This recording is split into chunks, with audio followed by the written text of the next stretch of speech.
Avec 400 associations, groupements et coopératives de femmes en son sein, le réseau des femmes et développement REFAIDS a fait de la protection et la promotion des droits de la gente féminine au Togo son cheval de bataille depuis 2004. L'organisation des 16 jours d'activisme contre les violences basées sur le genre en 2022 est une preuve palpable de l'engagement de ce réseau dans ce domaine.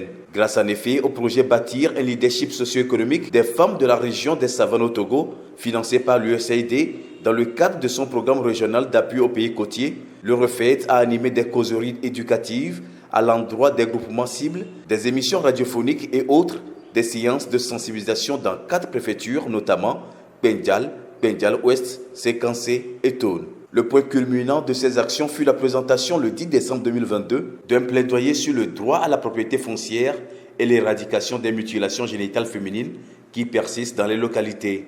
L'activité est réalisée devant les autorités préfectorales et communales concernées, mais surtout devant Elisabeth Fitzsimmons, ambassadeur des USA au Togo, sans oublier la directrice ouest-africaine de l'USAID.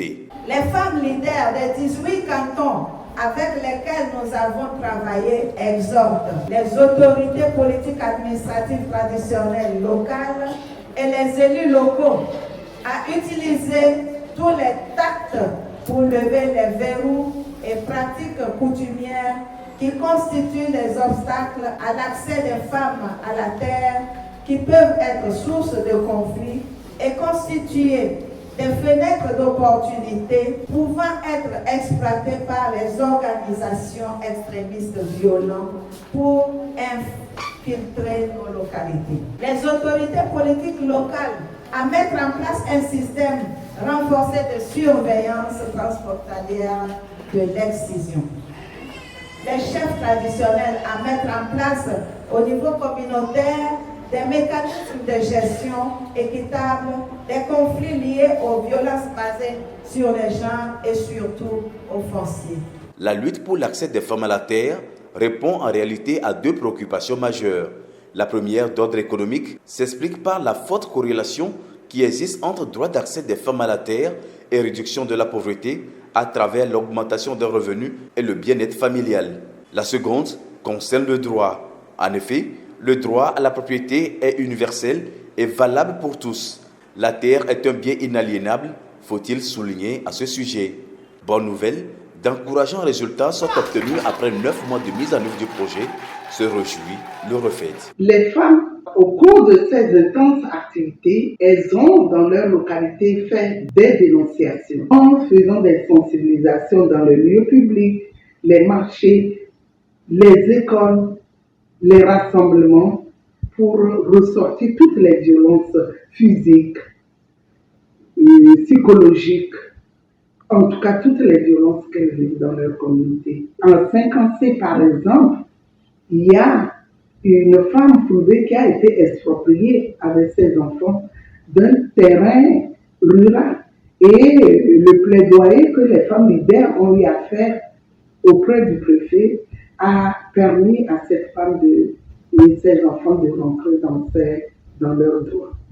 Dans les autres localités, les femmes ont fait des plaidoyers, que ce soit dans Pendial, Pendial Ouest.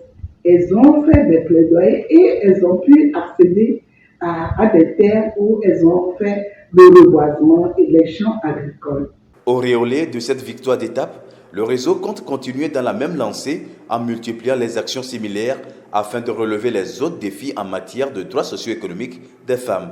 Bref, on voudrait rééditer l'exploit avec l'appui des partenaires, notamment l'USAID, lors de la campagne des 16 jours d'activisme, édition 2023. La lutte pour la justice est un processus et donc nous ne devons pas baisser les bras, nous devons poursuivre. Si nous baissons les bras, nous risquons de tomber dans la case de départ. Aujourd'hui, nous sommes face à d'autres défis dans la région des Savanes. Il faut aider les femmes à sécuriser les terres qu'elles ont déjà acquises, ce que nous avons pu faire en 2022. Elles doivent sécuriser ces terres. Il faut aussi gérer le problème de terre dans nos communautés sans violence, en mettant en place des cadres de dialogue et de concertation. Il faut aussi dénicher des foyers de mutilation génitale qui persistent et aller vers cette lutte-là. Il faut prendre en charge les victimes de toutes les violences que nous vivons et dans les communautés, parce que les victimes sont dans les communautés, elles sont cachées, elles se résignent. Il faut lutter contre la discrimination qui nuit la cohésion sociale entre les femmes. Et il faut promouvoir davantage le leadership des femmes, etc. etc. Le REFED l'espère, elle pourrait encore compter sur l'engagement de l'ambassadeur américain qui disait ceci. En tant qu'ambassadeur et femme, je suis avec une attention particulière les questions relatives aux femmes au Togo. Le renforcement du leadership des femmes leur permettra d'être mieux préparées pour faire face aux violences orientées sur le genre. J'encourage toutes les femmes à maintenir cet engagement qui joue un rôle si important dans la résilience de votre région. Fortement impactées par la présence de la diplomate américaine à cette célébration apothéose, ces femmes en majorité rurale rêvent aussi de voir leurs filles lui ressembler en matière de leadership féminin. Pour rappel, la campagne annuelle des 16 jours d'activisme contre les violences basées sur le genre démarre chaque 25 novembre à l'occasion de la Journée internationale pour l'élimination de la violence à l'égard des femmes et prend fin le 10 décembre qui marque la Journée des droits humains.